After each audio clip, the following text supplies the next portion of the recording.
Chapter 3, page 22. Good afternoon. In today's class, we're going to be talking about bees. What do you know about bees?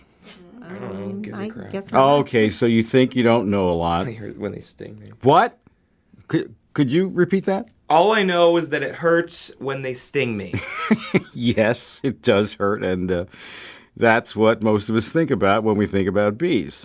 But in fact, bees play an important role in nature. Did you know that bees are mentioned in almost every religion and literature of the world? Imagine. You probably think of bees in warm places, but they actually survive in all kinds of places. The Himalayas and even in the Arctic tundra. So they've been around for a very long time and live in most parts of our world. And there isn't just one kind of bee. Does anyone want to guess how many different species have been named? Yes? Maybe a few hundred? No, there are more than that. Any other guesses? No? Okay, there are 22,000 kinds of bees that have been named. Goodness. Yes, there are a lot of different kinds, aren't there? Let's talk about the kind of bee that makes honey, the honeybee. Who knows how the honeybee makes honey? It starts with flowers, right?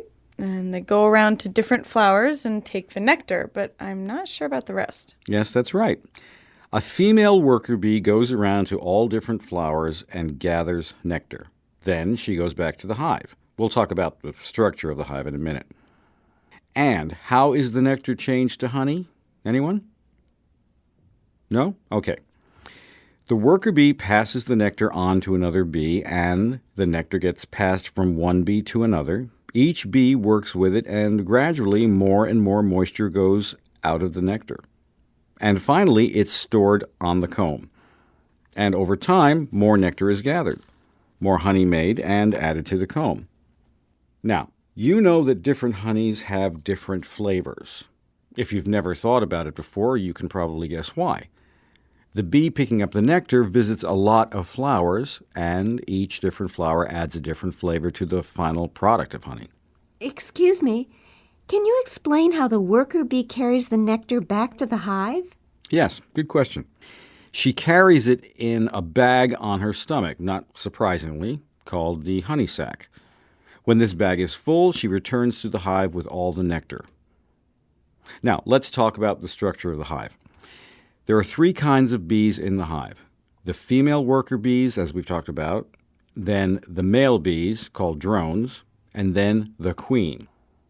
There could be up to 200,000 worker bees in a hive, but more typically, there are more like 50,000. Then there are only a few hundred drones, and finally, there's only one queen per hive. How many worker bees did you say? There can be as many as 200,000, but there's more likely around 50,000. Okay? Next, let's talk about communication among bees. It turns out that bees can communicate to some extent. They can actually let other bees know about the location of food, not just where it is, but how good it is and how much there is. The bees do a kind of dance, moving around in the air. It's actually called a waggle dance because of the way they move their bodies. Apparently, the size and pattern of this movement is what gives the other bees the information. An Austrian zoologist named Karl von Frisch did experiments to learn about this. Can you repeat that zoologist's name, please? Yes, it's Karl von Frisch. Thank you. Okay, let's look at some slides.